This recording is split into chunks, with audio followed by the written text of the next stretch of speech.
નમસ્કાર દર્શક મિત્રો, S9 ન્યૂઝ ચેનલના S9 બિગ સુરતી કાર્યક્રમમાં હું મોનિકા આપનું હાર્દિક સ્વાગત કરું છું. દર્શક મિત્રો, આ કાર્યક્રમનો હેતુ તમે સૌ કોઈ જાણો છો કે અમે આપની સમક્ષ એક એવું વ્યક્તિ લઈને આવીએ છીએ કે જેણે સુરત શહેર માટે કંઈ કર્યું હોય, એક એવું વ્યક્તિ કે જે ભલે જન્મ્યો હોય ગમે ત્યાં પરંતુ સુરત શહેરને પોતાની કર્મભૂમિ બનાવી હોય, એવા જ વ્યક્તિઓને લઈને અમે હર હંમેશ તમારી સમક્ષ આવીએ છીએ. દર્શક મિત્રો, આજે હું તમારી સમક્ષ એક એવા વ્યક્તિને લઈને આવી છું કે કદાચ તેના નામથી તમે એટલા બધા પરિચિત નહીં હશો, પરંતુ તેનું કામ ખરેખર બિરદાવા લાયક છે. કોઈ એક ક્ષેત્ર પૂરતું એ સીમિત નથી રહ્યું, તેણે ઘણા બધા ક્ષેત્રમાં પોતાનું યોગદાન આપ્યું છે. જન્મ્યું સુરતમાં નથી, છતાં સુરતને કર્મભૂમિ બનાવી, સુરત ક્ષેત્ર સાથે સંકળાયું અને સુરત પૂરતું જ નહીં, ગુજરાત પૂરતું નહીં, ફક્ત ભારત દેશ પૂરતું નહીં, પરંતુ સમગ્ર વિશ્વમાં ભારતનો ડંકો જેણે વગાડ્યો. તેની કઈ કામગીરી જ અલગ છે. તો શું છે તેની કામગીરી? એવા જ એક વ્યક્તિને આજે આપણે મળીએ, ભરતભાઈ નારોલા. શું છે આ વ્યક્તિત્વ? ક્યાંથી આવ્યું? ક્યાંથી કારકિર્દીની શરૂઆત કરી? કયા ક્ષેત્ર સાથે સંકળાયેલું છે? ઘણા બધા પ્રશ્નો છે. કદાચ તમને પણ મૂંઝવશે અને મને પણ મૂંઝવશે કે આ વ્યક્તિ ક્યાં ક્યાં સંકળાયેલું છે અને ફક્ત સુરત માટે નહીં પરંતુ બહાર રહીને, સુરતની બહાર રહીને પણ એક સુરતી હોવાનું ગર્વ જેણે જાળવી રાખ્યો છે. તે શું છે? તો આજે એની ચર્ચા કરીએ અને તેમના વિશેની વિસ્તૃત માહિતી તેમની પાસે જ મેળવીએ. તો કાર્યક્રમની શરૂઆત કરી દઈએ અને શરૂઆતમાં જ આપણે સ્વાગત કરીએ ભરતભાઈનું. નમસ્કાર ભરતભાઈ. નમસ્કાર. ભરતભાઈ, અમારા આ જે પ્રોગ્રામ છે, આ પ્રોગ્રામનો મુખ્ય હેતુ છે કે ભાઈ અમે એવા વ્યક્તિને જે સુરતીઓ છે તેની સામે લાવીએ છીએ કે જેણે સુરત શહેર માટે કંઈ કર્યું હોય. તો સૌથી પહેલાં તો એ જ કે ભાઈ આપનું બોર્ન ક્યાં છે, તમારો જન્મ ક્યાં છે? મારો જન્મ અમરેલી જિલ્લો દામનગર મારું ગામ છે અને દામનગરમાં હું બોર્ન થયો ત્યારે સીધા 12 સુધી ભણ્યો, 12 સુધી. પછી 12થી અમે સુરત આવી ગયા. સુરતમાં આવ્યો 88-89માં મેં સુરતમાં સ્ટાર્ટ કર્યું. ત્યારે પરિસ્થિતિ એટલી બધી જોરદાર નહોતી કે સુરત અમે સ્ટાન્ડર્ડ હતી. સ્ટાર્ટિંગમાં મારો પોઈન્ટ સુરત આવ્યા, સુરતમાં મોટા થયા, પછી અહીંયા જે સિવિલ કર્યું અને સિવિલ કરતાં કરતાં અમે ધીરે ધીરે ધંધાની સ્ટાર્ટ પડ્યું. પણ સુરતની ધરતી ઉપર અમને એટલો અહેસાસ અને અનુભવ પરફેક્ટ થયો છે કે આઈ લવ માય સુરત. અમે ભલે ગમે ત્યાં રહેતા હોય, સૌરાષ્ટ્રમાંથી આવ્યા, ગમે ત્યાંથી આવ્યા, પણ સુરત સિટી ને સુરતની ધરતી પ્રત્યે અમને એટલું પ્રેમ છે કે આજ સુધી અમે આ લગભગ અમારી લાઈફમાં નહીં ભૂલી શકીએ. એટલું અમને સુરત પ્રત્યે પ્રેમ છે અને સુરતની ધરતી અમને બહુ બધું આપ્યું છે. માન આપી, ઇજ્જત આપી, પૈસા આપ્યા. વિશ્વ તરીકે અમે સ્ટાર્ટ પોઈન્ટ થયો હોય તો અમારો સ્ટાર્ટ પોઈન્ટ સુરત છે કે સુરત અમને એટલું બધું આપ્યું છે. સુરતની ધરતી પર અમે ખુશ અને સુખી છીએ. દર્શક મિત્રો, આપનું ધ્યાન દોરી દઉં કે ભરતભાઈ એક એવું વ્યક્તિત્વ છે કે જેનો જન્મ અમરેલીમાં થયો.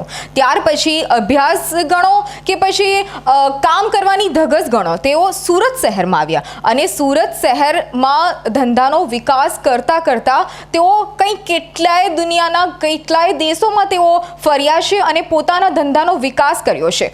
અભ્યાસનું જો જોવા જઈએ તો તેઓ થયા છે સિવિલ એન્જિનિયર અને છતાં પણ સંકળાયા છે ડાયમંડ સાથે.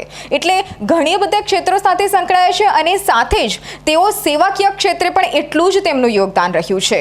તો ભરતભાઈ, તમે અમરેલી જિલ્લામાં જન્મ થયો, ત્યાર પછી સુરત શહેરમાં આવવા પાછળનો હેતુ શું હતો? સુરતમાં આવવાનો હેતુ તો કોઈ 88-86માં કદાચ તમને યાદ હશે, ત્યારે બહુ દુષ્કાળ પડેલા સૌરાષ્ટ્રમાં અને આજે મારા ફાધર ખેડૂત છે, આઈ એમ એ ફાર્મર. તો ફાર્મિંગમાં ત્યારે હતું નહીં, કંઈ ખેતીમાં બહુ પ્રોબ્લેમ હતો. જ્યારે મોડા વર્ષ હતા તો વરસાદ આવતો નહીં, એટલે મારા ફાધરે કેપેસિટી નાની હતી, ખેતી હતી પણ કેપેસિટીમાં ત્યારે ઉપજતું નહોતું. પછી અમે નીકળી ગયું ત્યારે ઉંમર નાની, 8-9 ભણતા હોય, ઉંમર નાની હોય અને આવક સોર્સિસ ઓછા હોય, એટલે ધીરે ધીરે એમ થયું કે ભાઈ સુરતની અંદર ડાયમંડ ઇન્ડસ્ટ્રી છે તો ડાયમંડ સાથે ગામડામાં અમે સંકળાયેલા, એટલે ગીરા ઘસવાનું કામ કરતા. તો નક્કી કર્યું ચાલો આપણે સુરત જઈએ અને કાંઈક કરીએ.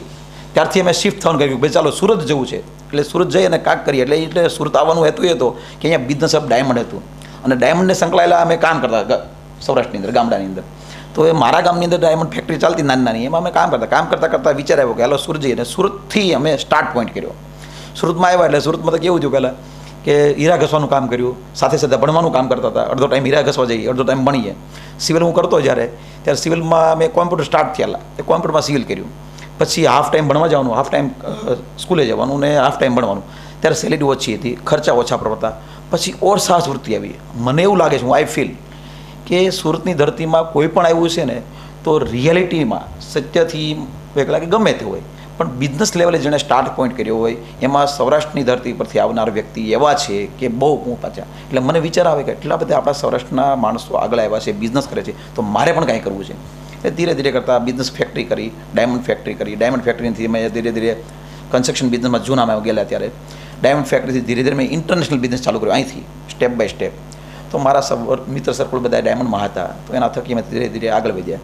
પછી 98માં હું રશિયા જતો રહ્યો, રશિયા ગયો, રશિયા સર્વે કર્યું, પછી સૌથી રશિયા મેં ચાલુ કર્યું. પછી અમેરિકા ગયો, દુબઈ ગયો, આફ્રિકા ગયા. તો મને એવું લાગ્યું કે સુરતથી અમને જે પોઈન્ટ મળ્યો છે એ આઈ લાઇક ઇટ, કે વાય કે સુરતની જે ધરતી પર અમને ફીલ થયું મને કે અહીંથી મને બહુ સોર્સિસ નવા ઊભા થયા. મને સ્ટાર્ટ પોઈન્ટ અહીંથી એટલો મળ્યો કે સુરતની અમે બેઠા હતા તો સુરતની સર્કલ બિઝનેસ વર્તુળ એવું છે કે તમને ઇન્ટરનેશનલ સાથે જોઈન્ટ કરે છે. સપોઝ એકદમ બીજા સિટી છે ગુજરાતના, તો એમાં તમને બિઝનેસની એટલી બધી ઓપોર્ચ્યુનિટી ન મળે કે ભાવનગરમાં બેઠો બેઠો માણસ ઇન્ટરનેશનલ કામ કરી શકે. પણ તમને એટલી ગેરંટી આપું કે સુરતમાં બેઠો માણસ હોય ને તો એ વિદેશની બિઝનેસ કોમ્યુનિટી સાથે સંકળાવવું ઇઝી છે. એના માટેનું હું તમને સોર્સિસ મારો જ દાખલો આપું કે હું અહીંથી જ બિઝનેસમાં ઇન્ટરેસ્ટમાં ચડ્યો. હું મારા ગામ હતો ઇન્ટરનેશનલ બિઝનેસ ન કરી શકત. ઇન્ટરનેશનલ બિઝનેસ કરવા મને એટલો મને બેનિફિટ મળ્યો અહીંથી કે જે મિત્ર સર્કલ અહીંનું જે સિસ્ટમ હતી સુરતની, એ ઇમ્પોર્ટ એક્સપોર્ટ કે જનરલ લોકો સાથે સંકળાય અને બિઝનેસની હબ મળ્યો કે એનાથી સ્ટાર્ટ પોઈન્ટ મળ્યો, અહીંથી સીડી મળી મને સુરતથી કે હવે આપણે ઇન્ટરનેશનલ કરીએ. તો રશિયા, અમેરિકા, દુબઈ, આફ્રિકા એ બધું અમે સર્વે કર્યું. ત્યાંથી સ્ટાર્ટ કરતા હતા હું મેં અમેરિકા ઓફિસ કરી, દુબઈ ઓફિસ કરી, મારું ફેમિલી દુબઈ છે અને રશિયા હું રહું છું, રશિયાનું મારી પાસે સિટીઝન છે. પણ મને આઈ લવ માય ઇન્ડિયા, એટલે મેં મારો પાસપોર્ટ ચેન્જ નથી કર્યો અને મારે સુરતને જ લવ રાખવું છે. I love my Surat also. Okay ભરતભાઈ, તમે જ્યારે અહીંયા સુરતમાં આવ્યા ત્યારે તમારો મુખ્ય હેતુ તમે ક્યાંક નોકરી ગણો કે તમારું કામકાજ કરો એ ડાયમંડ સાથે સંકળાયેલું હતું. તો પછી તમને અભ્યાસ કરવા માટે સિવિલનો વિચાર ક્યાંથી આવ્યો? કન્સ્ટ્રક્શન લાઈન કેવી રીતે પસંદ કરી? કારણ કે એમાં એવું હતું કે મને ભણવાનો શોખ પહેલેથી બહુ જ હતો, પણ મારા ફાધરની કેપેસિટી અને અમારું ખેડૂતનું ફાર્મિંગમાં હતું નહીં કાંઈ, એટલે એટલી કેપેસિટી હતી કે હું ભણી દઉં કે મારા ફાધર મારો ખર્ચો કરી શકે. એટલે અમારે મારા ફાધર સાથે એમ થયું, મારા ફાધરને આ ગમતું ન કે મારા છોકરાને હું ભણાવી નથી શકતો. એને મનમાં અફસોસ હતો કે મારી પાસે એવી કેપેસિટી નથી કે હું મારા છોકરાને ભણાવી શકું. એટલે અમને મનમાં દુઃખ રહેતું કે હું ભણી ન શક્યો. પછી એવું થયું કે ચાલો મારા ખર્ચે હું ભણું એમ. એ ટાઈમે તો જે 500-700 રૂપિયા કમાતો મારી નોકરી કરીને, સર્વિસ હીરાની કરીને, તો 700-800 રૂપિયામાંથી હું 350 રૂપિયા તો ભાઈ મારી એન્જિનિયરિંગ કોમ્પ્યુટરની ભરતો ત્યારે. તો જે કોમ્પ્યુટરવાળા સાહેબ હતા ને મારા, એ મને કહેતા કે બરાબર તું કેમ ટાઈમે આઉટમાં આવે છે, એમ ટાઈમે જ કરે આવવું જોઈએ આ બધું ભણવા માટે. મેં કીધું હું સાહેબ ભણવા ટાઈમે આવું તો નોકરી નથી કરી શકતો. મને ભણવાની ધગશ ફૂલેથી હતી કે મારે ભણવું જ છે, એમ કાંઈ બનવું છે. પણ હવે સંજોગો એવા હતા કે મેં ભણી ન શક્યા. તો આજની તારીખમાં મને ભણવા માટે એટલો પ્રેમ છે કે કોઈ છોકરું ભણતું હોય ને તો આજની તારીખમાં હું એને એ કેવી કરવા છું. મને એટલો પ્રેમ છે ભણવા બાબતથી કે સુરતમાં કે કોઈ સિટીમાં છોકરો ભણતો હોય તો મને એટલો લેવો છે કે સુરતમાં સિટીમાં બેઠો બેઠો છોકરો ભણે. જો એ મારી પાસે મને આ પ્રોબ્લેમ છે તો હું મારીથી જેટલી બનતી કોશિશ હોય એ હું કરવા ટ્રાય છું. હું કામ કે મને અનુભવ છે કે ભણતર ન ભણવાથી કેટલો ફાયદો છે અને ભણતર ભણવાથી કેટલો ફાયદો છે. છતાં અમારા કિસ્મત હશે કે કેમ પહોંચ્યા, પણ જે જગ્યાએ પહોંચ્યા એ અમારી હાથ મહેનતથી પહોંચ્યા છે. જો આ જગ્યાએ હું સિવિલ કરીને આગળ વધ્યો હોત, થોડું વધારે ભણ્યો હોત તો મારી કેપેસિટી ડિફરન્સ હોત એવું મને ફીલ થઈ રહ્યું છે.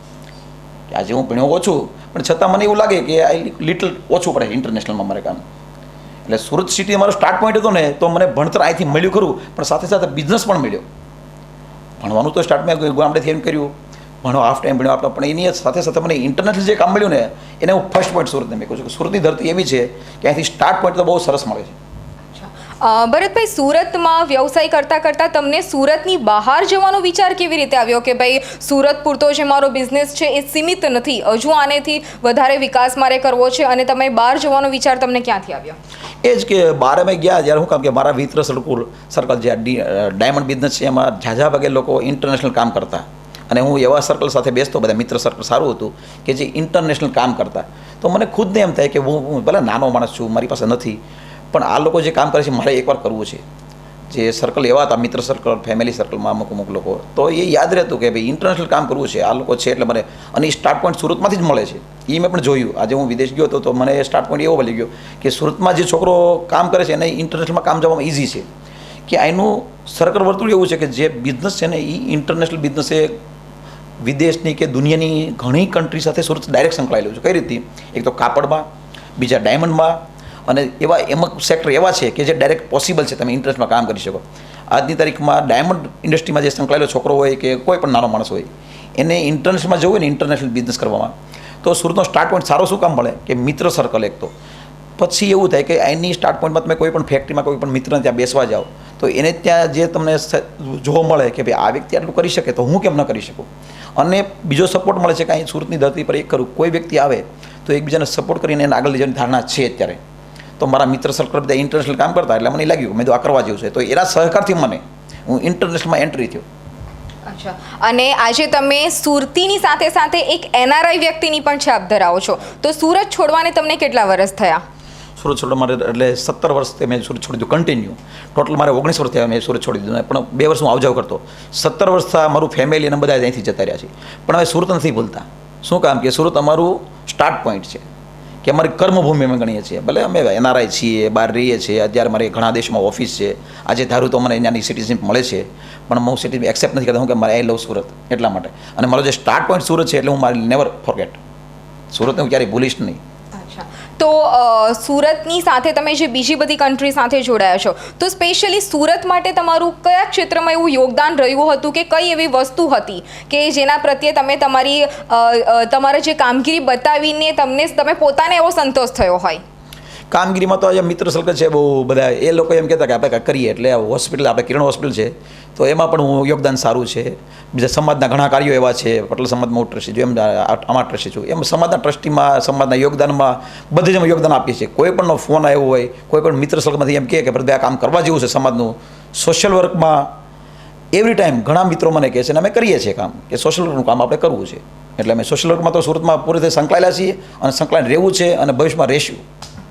તો દર્શક મિત્રો, ભરતભાઈ એક એમ જોવા જઈએ તો તમે કહી શકો કે ભાઈ સૌરાષ્ટ્રીયન છે, તો ઘણી વખત તમે એમ કહી કે સૌરાષ્ટ્રવાસી છે, તો સૌરાષ્ટ્રવાસીની સાથે એ સુરતીની છાપ ધરાવે છે અને સુરતીની સાથે હાલમાં એ NRI છે, અને છતાં પણ એમણે સુરત શહેર પોતાની કર્મભૂમિ છે એ નથી ભૂલ્યા અને સુરતમાં કરોડો રૂપિયાના ખર્ચે જે અદ્યતન સુવિધા સાથે સજ્જ થઈ રહેલી કિરણ હોસ્પિટલના તેઓ ટ્રસ્ટી છે. કરોડો રૂપિયાનું તેમણે દાન આપ્યું છે સુરત શહેરની જનતા માટે, સુરતીઓ માટે. અને તે જ રીતે તેઓ જે પાટીદાર સમાજ છે, જે પટેલ સમાજની જે તેના પણ તેઓ ટ્રસ્ટી છે, તેમાં પણ તેઓ સતત કાર્યરત છે. પરંતુ આ વ્યક્તિએ સુરત છોડ્યા પછી પણ સુરતીઓને મદદ કરવાનું નથી છોડ્યું, અને તે જ રીતે કદાચ સુરત આવીને પણ મદદ કરે છે, અને કદાચ કોઈક સુરતીનો કે કોઈ ભારતીયનો ભેટો તેમને વિદેશમાં થઈ જાય છે તો ત્યાં પણ તેઓ મદદ કરવામાં ક્યાંય પણ સંકોચ નથી રાખતા. તો તેઓ બહારના દેશમાં સુરતીઓને કઈ રીતે મદદ કરે છે કે ભારતીયોને કઈ રીતે મદદરૂપ થયા છે અત્યાર સુધી, તે પણ જાણીએ આપણે તેમની પાસેથી. મોસ્કોનો દાખલો 1.5 વર્ષ પહેલાં રશિયાની અંદર થોડું વિઝા પ્રોબ્લેમ છે. ઇટ નોટ ઇઝી કે you can get take visa, તમે ઇઝી વિઝા ન લઈ શકો, એટલે ત્યાં લોકો 2 નંબરમાં બહુ આવતા હોય છે. તો અમે ઇન્ડિયન એમ્બેસી સાથે સંકળાયેલો એટલે બિઝનેસમેન તરીકે આજે મારી રશિયામાં ઓફિસ થઈ એને 17 વર્ષ 2002માં મેં ચાલુ કરી દીધી, મને 2002 કે 1માં ચાલુ થઈ ગયો પછી તારી, એટલે 15-16 વર્ષ અમારી ત્યાં ઓફિસ છે. તો ઇન્ડિયન એમ્બેસીને ખબર છે કેટલા બિઝનેસમેન છે, એટલે આ લોકો આટલું હેલ્પ કરી શકાય આપણે, એટલે એ સંકળાયેલા હોય બધા સાથે.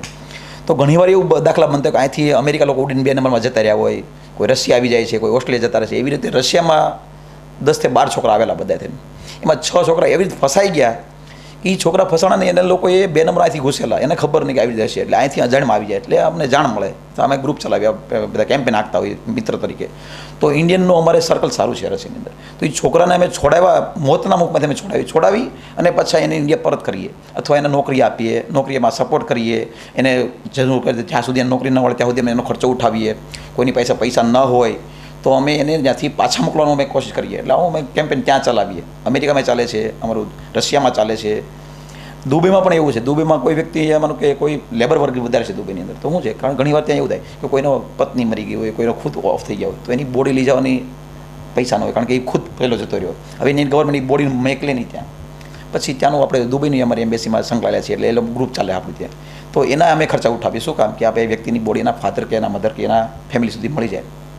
પછી કોઈ એવો લેબર હોય કે એની પાસે કેપેસિટી ન હોય તો અમે એને લેબરને લાવીએ, લેબરનું કેમ્પેન કરીએ, એને સમજાવીએ કે તને પ્રોબ્લેમ હોય તો અમે તારી સાથે છીએ. શું કામ કે એઝ એ તું ઇન્ડિયન, એઝ એ તું ગુજરાતી કે એઝ એ તું સુરતી કોઈ પણ હોય, પણ અમે એટલું કરું કે અહીંથી બહાર ગયા ને તો અમને અમે દિલ તો ઇન્ડિયા પ્રત્યે વધારે લાગે કે આ લોકોને સપોર્ટ કરવાથી કે કાંઈ પણ હોય તો એને એટલું નજીકથી લઈએ અને એને જોતો બનતો અમારથી બનતી કોશિશ અમે કરી શકીએ છીએ એ લોકોને. અને કરીએ છીએ. અચ્છા ભરતભાઈ, તમે જોતા નથી ઘણી વખત એવું થાય છે કે ઇન્ડિયાના લોકોને બહાર જવાનો મોહ બહુ વધારે છે. હજુ પણ એવું થાય છે કે ભાઈ બહાર જવું છે, બહાર સેટ થવું છે.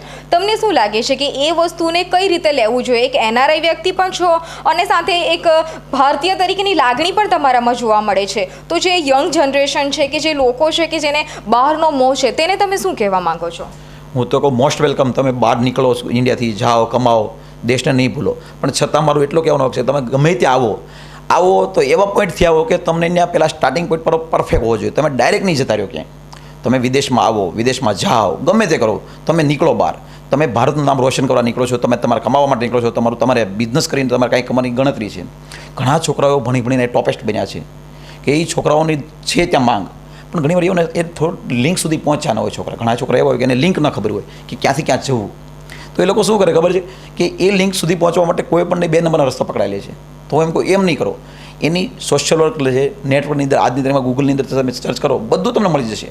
તમે એવી કંપની સાથે સંકળાવો, એવી રીતે લીગલી જાઓ. તમે જ્યાં પણ જાઓ ત્યાં ડોક્યુમેન્ટરી લીગલી કરીને જાઓ ને લીગલી રહ્યો. એના માટે મારું એક જ ખાસ દબાવ તમે કહેવાનું મારો છે કે કોઈ પણ વિદેશમાં જાઓ, ગમે ત્યારે જાઓ, ગમે તેમ જાઓ, પણ તમે એક ઇન્ડિયનના ગેસ્ટ તરીકે, એટલે કે તમે મહેમાન છો એ દેશના, એ ઇન્ડિયાનું નામ છે. આજે અમે કોઈ પણ જગ્યાએ રહીને તો અમારા થકી દેશનું નામ પ્લસ માઇનસ થતું હોય. આજે અમે અહીંયા ખરાબ કામ કરીએ તો દેશનું નામ ખરાબ થાય. આજે અમે 5 જણાનું સારું કામ કરીએ તો એ દેશમાં પણ એમ થાય કે ના, ઇન્ડિયન છે કે ભારતીય છે, માણસો સારા છે. એટલે હું તો એમ કહું છું કે કોઈ પણ વિદેશ તમે જાઓ એનો વાંધો નથી, પણ સાથે સાથે તમારા દેશનું નામ સારું કરો, રોશન કરો અને લીગલી જાઓ. ખોટા રસ્તે તમે નહીં ચડો કે ભાઈ કોઈ 5 લાખ આપીને 10 લાખ આપીને તમને અમેરિકા છોડી દેશે, રશિયા છોડી દેશે, ઓસ્ટ્રેલિયા છોડી દેશે. એ નહીં કરો. મારું કહેવાનું એક અર્થ છે કે જાઓ ને તો તમે ભણ્યા છો, એની ઓપોર્ચ્યુનિટી વિદેશમાં છે, અહીંયા પણ છે, પણ તમે લીગલી જાઓ અને પરફેક્ટ જાઓ. અને ગયા પછીની પણ તમે વિચાર કરો. અહીં બેઠા બધું સર્વે કરો. અત્યારે સર્વેમાં બધે તમે જુઓ, તમે કોઈ પણ દેશનો તમારે ગૂગલની એમ માગશો ને એટલે બધું તમને મળી જશે. તમે જેમ ભણ્યા છો, હોશિયાર છો, તો તમે એ સર્ચ કરો, સર્વે કરો અને પછી તમે વિદેશ જાઓ. ડાયરેક્ટ તમે નહીં જતા રહ્યો. તમે કોઈની સાથે સંકળાવો, ત્યાં કોઈની સાથે લિંક કરો કે ભાઈ કોઈ કંપની છે તો એની લિંક કરો, ભાઈ આ કંપની છે તો આ કંપની મને બોલાવે છે. અથવા તમે જાઓ તો કોની સાથે ક્યાં રોકાવું, કેમ એના દેશના કાયદા ફોલો કરવા, જેથી કરીને આપણા દેશનું પણ નામ બને કે ભાઈ આ લોકો આવ્યા છે તો એને બધી જ્ઞાન છે. ક્યાંય કોઈ નોકરી કરવા આવે તો નોકરીમાં ડાયરેક્ટ આવીને કે ભાઈ હું ઇન્ડિયન જોબને રાખી લે તો એ લેબરમાં રાખે પહેલાં. પણ તમે ભણ્યા હો તો એને યુઝ કરવા માટે તમે એવા કંપની સાથે સંકળાવો, એ કંપની સાથે તમે એવા વાત ચર્ચા કરો કે જેથી તમારી દદો રહે કે તમને જાણે કે આ લોકો ભણે છે, હોશિયાર છોકરો, એટલે એ આગળ જઈ શકે. ઘણી વાર એવું થાય છે, બનતું એવું કે એ છોકરો આવે એટલે એને ખબર ન હોય, અહીંથી 2 નંબરના પૈસા આપીને જતો રહે, ત્યાં ઓલા ઉતાર દે. હવે એ છોકરાને જે દેશની ખબર નથી, એની લેંગ્વેજ ખબર ન હોય, એના નીતિ નિયમો ખબર ન હોય, તો ત્યાં ફસાઈ જાય છે. એટલે મારું તો એક જ છોકરાને કહેવું કે તમે જાઓ વિદેશ, આવો, પણ એનું તમે સ્ટડી કરી અને અધ્યયન કરીને પછી નીકળો. કોઈ જગ્યાએ તમને તકલીફ પડે, તમે કોઈ છોકરા જાઓ એને તકલીફ પડે, છતાં આપણા દેશનું નામથી તકલીફ પડે કે આ જો ખોટા ઘૂસી ગયા, એ ન થવું જોઈએ. જાઓ તો એને સ્ટડી કરો, અધ્યયન કરી અને પછી જાઓ. બીજું ભરતભાઈ, ઘણી વખત વિદેશમાં ભારતીયને પ્રતિનિધિત્વ કરતી ઘણી બધી મિટિંગો હોય છે, ઘણા સેમિનાર હોય છે, જેમાં પણ તમે ખૂબ જ આગળ પડતો ભાગ ભજવો છો અને હંમેશા મદદરૂપ થાવ છો, તો તેના વિશેની માહિતી આપજો. હવે એમાં તો એવું છે કે અમે ત્યાં બેઠા હોય, બિઝનેસ લેવલે છીએ, એટલે બધી કન્ટ્રીમાં અમારી એમ્બેસીમાં અમારું લિસ્ટ હોય છે કે આટલા બિઝનેસમેન છે અને આટલા લોકો આ કરી રહ્યા છે. તો એ કરવામાંથી અમને એમ્બેસી તરફથી બધા અપોઇન્ટ મળતા હોય કે આ તમે ભરતભાઈ છો તો આટલા સંકળાયેલ, તો આ કામ તમારે કરવું જોઈએ. તો લાસ્ટ યર છે ઉફાની મિટિંગ હતી, બ્રિક્સની સુમિત હતી. તો એ જે અમે બિઝનેસમેન 25 છે, મોસ્કોની અંદર ટોપેસ્ટ બિઝનેસમેનમાં ઓછા છે ઇન્ડિયન. તો અમને એમ્બેસી તરફથી થોડો એપ મળે કે ભાઈ તમે આ છે તો આપણું સંચાલન કરો અને આપણા દેશના તરીકે તમે થોડુંક આમ હેન્ડલ કરો. એટલે અમે જઈએ, બધા મળીએ, અને આપણા દેશના ઉફાથી આવ્યા, ઇન્ડિયાથી આવ્યા હતા 55 IS ઓફિસર હતા અને એની ગવર્મેન્ટના બધા કર્મચારી હતા. તો અમારે ત્યાં રોકાણા, અમે બધા સાથે રહ્યા, ઉફાની મિટિંગ એટેન્ડ કરી, બ્રિક્સની મિટિંગ એટેન્ડ કરી, બધા જોયું, જાણ્યું. પણ તો મને એવું લાગે છે કે આ બધા આવે છે ને તો અમને ઉત્સાહ થાય છે કે આપણા દેશના વ્યક્તિ આવે છે. આજની તારીખમાં તમે વિચાર નહીં કરો કે ઇન્ડિયન ગવર્મેન્ટ જે કરી રહી છે ને, આઈ બિલીવ ઇટ, કે જે અત્યારે થઈ રહ્યું છે એ વિદેશની નીતિમાં તો બહુ પરફેક્ટ છે. એમાં અમે આ ફીલ કરીએ છીએ. છેલ્લા 2-2.5 વર્ષથી તો અમે એટલું ફીલ કરીએ છીએ કે India is a difference. When I was going, અમે જ્યારે વિદેશ અહીંથી ગયા ત્યારે ઇન્ડિયાનું માન ડિફરન્સ હતું. અત્યારે ઇન્ડિયાનું માન એટલું વિદેશોની અંદર છે કે એની વાત પૂછો. પહેલાં શું થતું, અમે જઈએ ને એટલે લાઇનમાં ઊભા હોઈએ ઇમિગ્રેશનની, તો ઇન્ડિયન તરીકે અમને માન નહોતું મળતું. એ તો ઇન્ડિયન છે, લેબર હોય એમ. ઝાઝા ભાગે અમેરિકાની અંદર, રશિયાની અંદર, આ મોટા કન્ટ્રીની અંદર શું થાય ખબર છે કે તમે જાઓ એટલે તેમ કે ઇમિગ્રેશન લાઇનમાં ઊભા તેમ કે આ તો લેબર કોઈ આવ્યો છે એમ. આ છેલ્લા 2 વર્ષમાં એ દબદબો ચેન્જ થયો છે અમારો. તો એ લોકોને એમ છે કે Indian is A something difference, કે ઇન્ડિયન છે એટલે હોશિયાર છે, કાંઈક કરી શકે છે. શું કામ કે આપણા દેશના નાગરિકો બહુ બહાર છે, કોઈ એનઆરઆઈ છે, કોઈ ત્યાંનો પાસપોર્ટ એક્સેપ્ટ કરી લીધો છે, બધું છે, પણ ઇન્ડિયાની ઇમેજ જે સુધરી છે ને, આઈ બિલીવ ઇટ, કે મને વિશ્વાસ બેઠો અત્યારે કે નહીં, આઈ બિલીવ ઇટ. અને એટલો વિશ્વાસ બેઠો પરફેક્ટ કે આઈના ન્યૂઝ નહીં બતાવતો હોય ને ઇન્ડિયાનું પરફેક્ટ, એટલું વિદેશના ન્યૂઝ અત્યારે વધારે આવે છે કે ઇન્ડિયા એટલે એટલો ગ્રોથ કરી રહ્યું છે, અને એનું અમે ફીલ કરી રહ્યા છીએ. એ પહેલાં શું થયું ખબર છે કે જી એટલે કે ઇઝ ઇન્ડિયન એટલે લેબર, પણ હવે એ લોકો એમ કહે છે ઇન્ડિયન ઇઝ અ બિઝનેસમેન. અત્યારે એનો દબદબો બહુ ડિફરન્સ છે, છેલ્લા 2 વર્ષ અમે ઘણો બહુ ડિફરન્સ કરી રહ્યા છે. તો ભરતભાઈ, આનું કારણ તમે શું ગણાવશો કે જેની ગણતરી અત્યાર સુધી લેબરમાં થતી હતી અને આજે એની ઓળખ બિઝનેસમેન તરીકે મળે છે? તો શું કારણ છે, શેના કારણે 2 વર્ષમાં આટલો મોટો તફાવત આવ્યો છે? મને એવું લાગે છે કે ઇન્ડિયન ગવર્મેન્ટની જે નીતિ ચેન્જ થઈ ને અત્યારની, એમાં બેનિફિટ મળ્યું એવું મને ફીલ થઈ રહ્યું છે. કારણ કે ઇન્ડિયન ગવર્મેન્ટે જે નીતિ ચેન્જ કરી, અત્યારના જે ગવર્મેન્ટના જે સિસ્ટમ છે, અત્યારે જે ગવર્મેન્ટ નવી આવી છે, એ લોકો પણ અત્યારે જે કરી રહ્યા છે ને, આઈ બિલીવ ઇટ, મને એમ થઈ રહ્યું છે કે એ નીતિને કારણે દુનિયામાં, વિદેશમાં ઇન્ડિયાનું એટલું નામ રોશન થાય છે અને થઈ રહ્યું છે, એનો અમને અનુભવ થઈ રહ્યો છે. શું કામ કે પહેલાં અમે કોઈ ગવર્મેન્ટ ડિપાર્ટમેન્ટ જઈએ ને, આજે અમે ઘણા દેશની સંકળ્યા છે. આજે હું આફ્રિકાની વાત કરું, આફ્રિકામાં બાંગીમાં મારી માઇનિંગ છે, તો પહેલાં એમ જતા ને તો એમ કે ઇન્ડિયન માઇનિંગ રાખે, એમ એ લોકો એમ છે કે એટલો બધો રૂપિયો ખર્ચે, અને ત્યાં શું છે બધા ફ્રેન્ચની માઇનિંગ છે, ત્યાં ઇન્ડિયન માઇનિંગ મારી એક જ હતી. બાંગી આફ્રિકાની અંદર બાંગી છે, બાંગીની અંદર સેન્ટ્રલ આફ્રિકામાં, તો મારી એકની માઇનિંગ મેં 9 કિલોમીટર એરિયા રાખ્યો. ત્યારે એ લોકો સમજતા કે આ તો સામાન્ય માણસ જવા દે, આનું ન ધ્યાન આપે, અમને ધ્યાન નહોતા આપતા એ લોકો. શું કામ કે જે હું ઇન્ડિયન હતો એટલે ત્યારે દબદબો નહોતો ઇન્ડિયનો. ત્યારે એમ કે ભાઈ આને પૈસા લઈ કરો, કાંઈ નહીં, આ કંઈ મોટું કામ ન કરી શકે. પણ છેલ્લે 2 વર્ષની જે નીતિ ગવર્મેન્ટની ચેન્જ થઈને અત્યારની જે આજની રનિંગ જે નીતિ છે ને, એમાં અમને રિયલ અમે ફીલ કરી છે એનઆરઆઈ તરીકે કે ઇન્ડિયા ઇઝ અ ગ્રેટ. હવે બનશે, અને જો આ ગવર્મેન્ટ કે જે ગવર્મેન્ટ આવે, આપણે એવું નથી કહેતા પ્લસ આ જ ગવર્મેન્ટ હોય, પણ જે ગવર્મેન્ટ આવે અત્યારની જે નીતિ અપનાવી રહ્યા છે અત્યારની ગવર્મેન્ટ, તો આઈ લાઇક ઇટ કે બહુ ચેન્જિંગ આવશે. અને એ ચેન્જિંગ આખા ઇન્ડિયાને એટલો બેનિફિટ કરાવશે, એ જે હું એનઆરઆઈ તરીકે કહું છું કે એ અત્યારે કોઈ વખત અહીં નહીં એનો ફીલ થતું હોય, પણ અમને ફીલ થાય છે.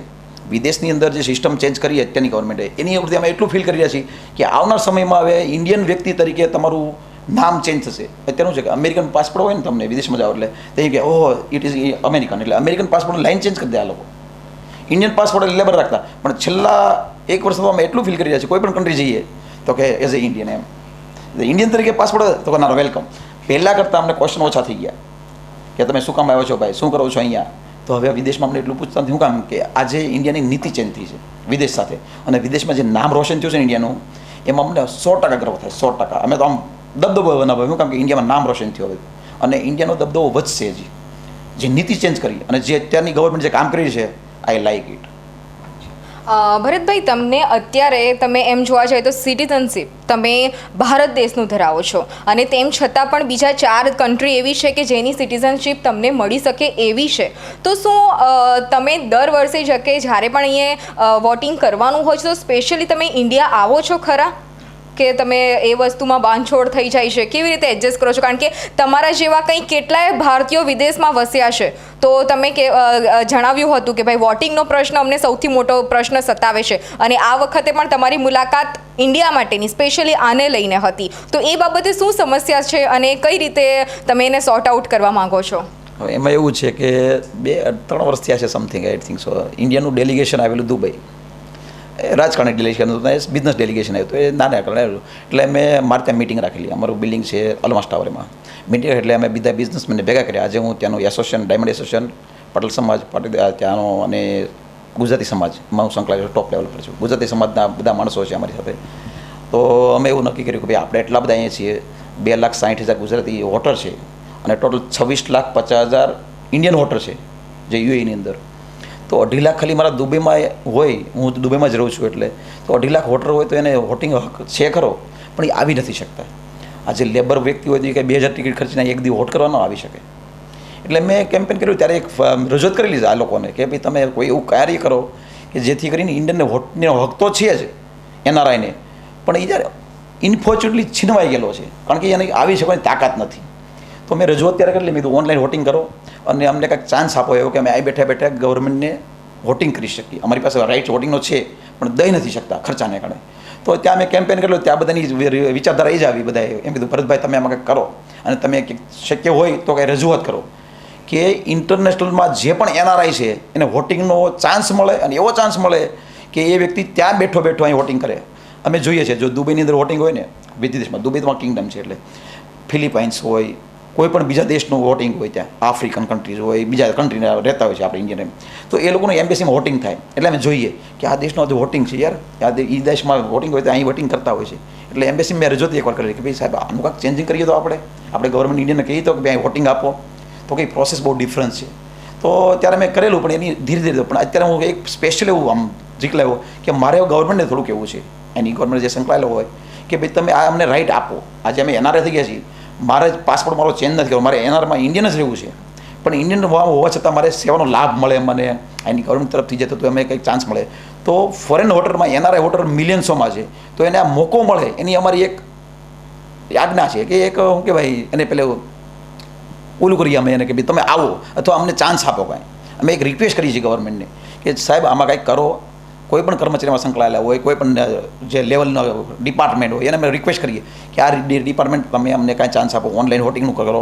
અને એ કેમ્પેન કરવાથી અમને વિદેશની અંદર એવું ફીલ થાય કે આપણા નામથી પણ ચૂંટાયેલી સરકાર છે ત્યાં. અત્યારે શું થાય, અમને શું થાય કે તો વોટિંગ કરે છે એ લોકો કરીને આપી દે, સરકાર કોણ છે અમને ખબર નથી. ઝાઝા વ્યક્તિ એવા છે વિદેશની અંદર કે એને સરકારની ખબર નથી હોતી, એ બી સવારથી સાંજ સુધી કામે લગેલું હોય. પણ એક ખરું કે ઇન્ડિયા કરતાં વિદેશની અંદર ઇન્ટરનેટ યુઝ કરવાવાળી પ્રજા વધારે છે. તો જો ઓનલાઈન વોટિંગ હક મળે ને અમને એનઆરઆઈ તરીકે, તો અમે હું એવું માનું છું કે 60થી 70 નહીં પણ ચાન્સ કોઈ 90%થી 95% વોટિંગ થાય. આ ટકાવારી ઓનલાઈન વોટિંગ થાય તો 95 પણ 98% વોટિંગ કરી શકે ખરા. શું કામ કે અત્યારે તમારે દેવા જવું પડે વોટ ત્યાં, અને ત્યાં જવા તો કોઈ નામ હોય ન હોય. પેલું વિદેશની અંદર બેઠો બેઠો માણસ ઓનલાઈન હોય તો કોઈ પણ નાનો કર્મચારી હોય, આજે લેબર કામ કરતો હોય તો એની પાસે ઇન્ટરનેટ હોય. વિદેશની અંદર મેજોરિટી ઓફિસમાં ઇન્ટરનેટ બધાને કોમ્પ્યુટર હોય છે, બધાને ઇન્ટરનેટ હોય છે, એની ઉપર જ કામ કરતા હોય. તો એ ખાલી 2 મિનિટનું કામ છે ઇન્ટરનેટ ખોલીને કે ભાઈ ઇન્ટરનેટ ખોલ્યું, આજે મારો હક છે ઇન્ટરનેટ, આજે મારી દેશની અંદર વોટિંગ થાય છે, તો અહીં બેઠો બેઠો હું વોટ કરી શકું. એટલે મારી એક રિક્વેસ્ટ છે અહીંની ગવર્મેન્ટને કે ભાઈ પ્લીઝ અમને સાંભળો તમે થોડું, અને અમને થોડો હક તો છે જ અમારો, પણ એમાં થોડુંક ઇમ્પ્રૂવ કરો કે અમે આ એનો લાભ લઈ શકીએ. એટલે મારી એક રિક્વેસ્ટ છે અત્યારે આ માધ્યમથી, ટીવી માધ્યમથી, કે પ્લીઝ અમને થોડું સાંભળો, અમને સમજો. અમે વર્ષોથી દેશ છોડી દીધો, એનો મતલબ એવો નથી કે અમે વિદેશી બની ગયા. અમે વિદેશમાં રહીએ છીએ પણ મારા દેશનું ગર્વ માટે રહીએ છીએ, અને ગર્વ માટે અમે કમાવા માટે ગયા છીએ, અમે કમાઈએ છીએ, અમે સુખી છીએ, બધું છે. પણ આના અમે સહભાગી બનીએ એટલું મારી રિક્વેસ્ટ ગવર્મેન્ટને છે આ માધ્યમથી કે અમને આનું બેનિફિટ આપો, અને થોડોક એવો બેનિફિટ આપો, સરળતા આપો, એનું જલ્દી અમે યુઝ કરી શકીએ.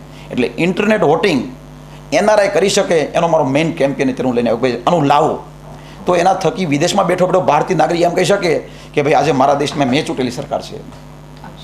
તો દર્શક મિત્રો, આ જે ભરતભાઈનું જે કેમ્પેનિંગ છે એ ખરેખર બિરદાવવા લાયક છે કે આજે આપણે જે દેશમાં રહીએ છીએ ત્યાં જ મતદાન માટે આપણે જાગૃતતા લાવવી પડે છે. અને એક બહારનું જે એનઆરઆઈ છે એ વ્યક્તિ એવું ઈચ્છે છે કે હું બહાર રહીને પણ મારા દેશની સરકારનો મારો જે કિંમતી મત છે, એ જે મારો અધિકાર છે તેને હું ભોગવી શકું, તે હક જે મારો અધિકાર છે એ હું મેળવું. તો ખરેખર ચોક્કસ આપણામાં પણ આ જ જાગૃતતા લાવવી જરૂરી છે કે જ્યારે મતદાનનો દિવસ હોય ત્યારે ચોક્કસ આપણે આપણો જે અમૂલ્ય કિંમતી વોટ છે એ વોટ આપીને યોગ્ય સરકાર લાવીએ.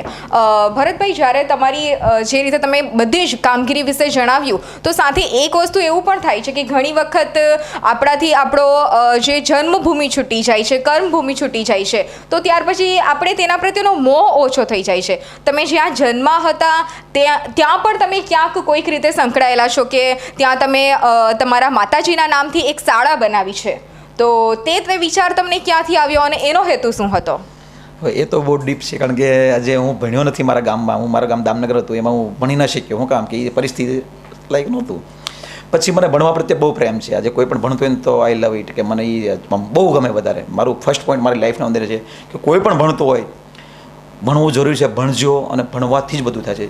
જ્યારે માણસ જન્મથી કોઈ ચોર લૂંટારું નથી હોતો, પણ એક ખરું છે કે અભણતાથી ચોર લૂંટારો બને એ પાકું છે. આજે તમે બીએસસી કરેલો છોકરો ચોરી નહીં કરતો હોય, લૂંટફાટ નહીં કરતો હોય, કરતો હશે તો એનો સંગત ફરક હશે. એટલે મારી ખુદની ધારણા એવી છે કે ભણતર છે ને એ માણસનો સ્ટાર્ટ પોઈન્ટ છે. માણસનું જીવન ચેન્જ ભણતરથી થાય છે. કોઈ ગરીબ ઘરમાં જન્મો એટલે એ ચોર લૂંટવો હતો એવું નથી, પણ ગરીબ ઘરમાં જન્મી જો એ ભણેલો છોકરો હોય ને તો એના માટે એ કિંમતી જ છે છોકરો. ભણવાથી પૈસા કમાવાથી માણસ કિંમત લેતો, પણ જો એની પાસે ભણતર હોય, ડિગ્રી હોય, કે કોઈ તેની આવડત હોય કે હું ભણેલો છું, એ છોકરો અવળા રસ્તે નહીં જાય. એ છોકરો બીજા ખરાબ કામ નહીં કરે. એને તમે સમજાવવામાં ઇઝી સમજો. કોઈ ભણેલો છોકરો ને તમે સમજાવો ઇઝી છે. એક અભણ છોકરાને ભણાવવા સમજાવવો ઇઝી છે એવું નથી કે નથી હોતા, પણ ભણેલો છોકરો અને અભણ છોકરો બે બાજુ બેસે તો હોશિયાર છોકરા હોઈ શકે પણ સમજણ શક્તિ કે કોઈ ભણેલા વ્યક્તિને કે ભાઈ આ કરાય ન કરાય તો એને જલ્દી એક્સેપ્ટ થાય. ઓલા અભણ છોકરાને કે બે આ ન કરતો તું આવું ખોટું કરશો તો એનું થોડું માઇન્ડ અપસેટ થાય કે મને આવું કેમ કહી ગયું. એટલે હું માનું છું ભણવું એ જીવન માટે જરૂરી છે અને ભણજો અને ભણાવજો. એના માટે આ વિચારને કારણે મેં મારા ગામની અંદર 2011માં એની જ્યારે સરકાર હતી ત્યારે મેં એની પાસે માંગણી કરેલી આવીને ખુદ મેં ગયો સરકારમાં કે સાહેબ મને કંઈ ચેન્જ આપો, મારે સ્કૂલ બનાવી છે. તો મારા ગામની ગાયકવાડ સરકાર જે 118 વર્ષ જૂની સરકાર હતી, સ્કૂલ હતી એ સ્કૂલ પડી ગયેલી. એ સ્કૂલ મેં જોઈ એટલે મને લાગ્યું કે આ સ્કૂલ તો મારા ફાધર ભણેલા, મારા ફાધર હું પણ એમાં ભણેલો. 4 પેઢીથી ભણ્યા આ સ્કૂલ પડી ગઈ છે, આવું ડિસ્ટર્બ થઈ ગયું, રહેતું નહોતું, કોઈ ભણાવતું નહોતું. એ સ્કૂલ મેં તોડી આખી નવી બનાવીને સરકારને સહમતિથી એ સ્કૂલ નવી બનાવી. મારા મધર નામ આપ્યું કે નારોલા, કુંવરબેન કરશનભાઈ નારોલા પ્રાઇમરી સ્કૂલ, 1 થી 8 ધોરણ મેં એકલા એ બનાવી. અને મને એટલી ખુશ છું આજે હું સ્કૂલ જોઈને હું જાઉં ને તો એટલો ખુશ થવા મનથી કે એમાં 350-400 છોકરા ભણે છે અંદર. અને એવા છોકરા ભણે છે કે જેની પાસે એવી કેપેસિટી નથી જે 2,000 કે 5,000 ભરી શકે ત્યાં, કે 5,000 ભરવા તો એ બિચારા ભરી નથી શકતા. પણ મને એટલું છે કે છોકરો 8 સુધી ભણશે ને તો એટલો સુધરશે. અને મારો મોટો બિઝનેસ ગણો કે ન ગણો એ મને ફરક નથી પડતો. અત્યારે $millions છે નથી, પણ ઓલો છોકરો 5 છોકરા ભણી નીકળશે ને એ મારી કમાણી છે. મારી કમાણી હું પૈસા નથી ગણતો, મારી કમાણી આ છે. એટલે સ્કૂલને અને ભણતરને હું ફર્સ્ટ પ્રાયોરિટી આપું છું મારા લાઈફની અંદર. કે ભણવું હોય તો મારી પાસે આવજો, કોઈ તકલીફ હોય તો હું બેઠો છું, મારી રીતે બનતી કોશિશ હું તમને હેલ્પ કરીશ. અને ભણવા માટે હું ફર્સ્ટ પ્રાયોરિટી આપીશ ગમે તે વ્યક્તિને. ભરતભાઈ, તમારો ડ્રીમ પ્રોજેક્ટ સુરત શહેર માટે કોઈક લઈએ તો એ તમે કયો ગણાવશો કે હવે પછીના વર્ષોમાં બી તમારે સુરતીઓ માટે કંઈક કરવું હોય તો તમે શું કરશો? હવે સુરતી માટે તો અમે અમારી કર્મભૂમિ આજથી સ્ટાર્ટ પોઈન્ટ છે એટલે અમે આને ક્યારેય નહીં ભૂલીએ. સુરતને મારી ગમે ત્યારે થાય અમે સુરતને નહીં ભૂલીએ. શું કામ કે અમે સુરત પાછા આવશું, અમે પાસપોર્ટ ચેન્જ કર્યો નથી, મારે કરવો પણ નથી. કે હું રહીશ તો ઇન્ડિયન જ રહીશ. ભલે વિદેશોની અંદર મારા કારોબાર છે, બધા વિદેશોની અંદર મારા ફેમિલી છે, મારા છોકરાઓ મોટા થયા, કદાચ એની લાઈફમાં એને રહેવું હોય તો હું દબાણ ન કરી શકું કે તું સુરત પાછો હોય મારા છોકરાને. પણ હું તો સુરત નહીં જ છોડું. સુરત માટે અમને અહીંની ગવર્મેન્ટમાં ગયા નહીં 3 વર્ષથી આજે અહીં સરકારે કેમ્પેન કરેલો કે FDIમાં આવો, એટલે અમે સુરતથી પાછા આવ્યા છીએ. અહીંયા અમે વિદેશમાં છીએ પણ અત્યારે વિદેશમાંથી ધન પાછું લઈને આવ્યા છીએ. FDI અમે કંપની કરી છે. આજે અમને ગવર્મેન્ટે બહુ મોટી અમાઉન્ટમાં અમે લઈને આવ્યા છીએ. અમારી સાથે કરોડો રૂપિયાના 500-700 કરોડના અમારા કોન્ટ્રાક્ટ છે ગવર્મેન્ટ સાથે અહીંયા કે FDI લઈને અમે આવ્યા છીએ અહીં સુરતમાં. અને એમાં સુરતમાં જ છીએ અને સુરતમાં જ પૈસા નાખશું અમે. ભલે સુરતથી વ્યાઈ જાય એનો મતલબ એવો નથી કે સુરત ત્યાંથી કમાણા તો અમે પાછા સુરતમાં જ આવશું. અને મારું તો ધ્યેય જ છે કે અમારે સુરતમાં જ કામ કરવું છે. સુરત મારી સ્ટાર્ટ પોઈન્ટ છે.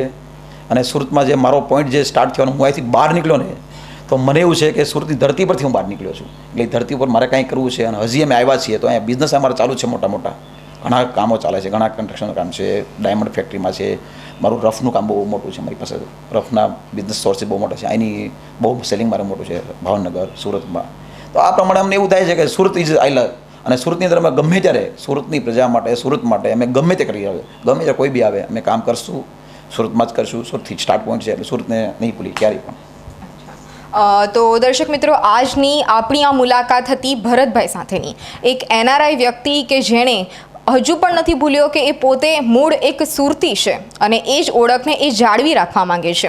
હાલમાં પણ જે કિરણ હોસ્પિટલ છે એ કિરણ હોસ્પિટલ ભલે રહે છે વિદેશમાં, વિદેશના કેટલાય બધા દેશોમાં એ પોતાનો વ્યવસાય પાથરીને બેઠો છે, છતાં પણ સેવાકીય ક્ષેત્ર સાથે ક્યાંય પણ સંકળાવાનું હોય તો એ પીછેહટ નથી કરતા. તો ચોક્કસ દિલથી S9 ન્યૂઝ તરફથી આ એક NRIની સાથે એક સુરતીને દિલથી સલામ. અને જતાં પહેલાં ચોક્કસ એક મેસેજ તેમની પાસેથી માંગવા માંગશું કે શું કહેવા માંગે છે તેઓ સુરતીઓ વિશે, શું મેસેજ આપવા માંગે છે તેઓ સુરતીઓને. ઓહો, સુરત એટલે દુનિયામાં સુરતનું નામ છે. આજે એમને જઈએ એટલે કે સુરતી તરીકે આવીએ એટલે સુરતી હંમેશા વિદેશની અંદર પણ આજની તારીખમાં અમે આવ્યો ને તો સિર્ફ દિલ મોટા હોય છે, કે મનના મોટા છે, દિલના મોટા છે. મને આઈ ફીલ કે ગુજરાતનું કોઈ પણ કામ એવું હોય તો સુરતમાં આવે એ માલ એનું કામ ને કહે એને પ્રાર્થના કે મારે સુરત જઈશ એટલે મારું કામ થઈ જશે. અને આજની તારીખમાં સુરતના દિલ મોટા છે એટલે કામ કરી જાય છે. એટલે સુરતીના જે દિલ છે ને એટલા દિલ બીજા નથી, ના નથી પડતો, પણ સુરતી જે મોટું દિલવાળા છે સુરતના. અને એટલા સુરતની પ્રજા કે સુરતની જે મોટો છે સુરતી જે કહેવાય છે, આજે અમે સુરતી કહેવાના, તમે સુરતી કીધા તો અહીંયા મને બહુ ગુડ ફીલ કરી છે કે અમે સુરતી તરીકે અમારું દિલ મોટા હોય છે. અને સુરતમાં જે વ્યક્તિ માંગવા આવે છે, ભીખ નહીં કે દાનની માંગવા આવ્યો હોય કે કાંઈ પણ કામ હોય તો સુરતવાળા ક્યારેય પાછો પગ નથી કરતો. તમને ગેરંટી આપું કે સુરતી પાસે જશો કે મારા કામ છે તો હું માનું ત્યાં સુધી મને પણ ફીલ છે અને સુરતની બધી પ્રજા આમાં સંકળાયેલી છે કે કોઈ પણ ભાઈ આવો સુધી કોઈથી પાછળ ન પડે, એ આપે જ. અને આપેલાના દાખલા સૌરાષ્ટ્રમાં જુઓ, ગુજરાતમાં જુઓ, ઇન્ડિયા ખાતે જુઓ, સુરત એ આપે જ છે. એટલે સુરતની પ્રજા દિલદાર છે, કે સુરતની પ્રજા ઓલવેઝ દિલદાર. એ કોઈ ખેંચાણ નથી કરતો, સુરતી કોઈ આંચકી નથી લે, સુરતી આપે છે કે ચાલો આ મારા ગામનું છે, મારા સુરતમાં તમે આવો અને સુરતમાં કોઈ સુરતી પાસે જાઓ કે ભાઈ મારો આ પ્રોબ્લેમ થઈ ગયો છે, તો સુરતવાળો એમ નહીં કે કોઈ દી કે નહીં હું તારી સાથે બેઠો છું. એટલે સુરતની પ્રજા દિલદાર છે. તો દર્શક મિત્રો, અમરેલી જિલ્લાના અને સુરતી NRI એવા ભરતભાઈ સાથેની આપની આજની આ મુલાકાત ચોક્કસ વિશેષ રહી હશે. આજે સમયના અભાવે કાર્યક્રમને અહીં સમાપ્ત કરીએ અને જતી વખતે ભરતભાઈનો ચોક્કસ આભાર માનીએ કે તેઓ આજે આપણી સાથે આ કાર્યક્રમમાં જોડાયા. અને દર્શક મિત્રો, ફરી મળીશું એક નવા જ સુરતી સાથે. ત્યાં સુધી રજા આપશો. નમસ્કાર.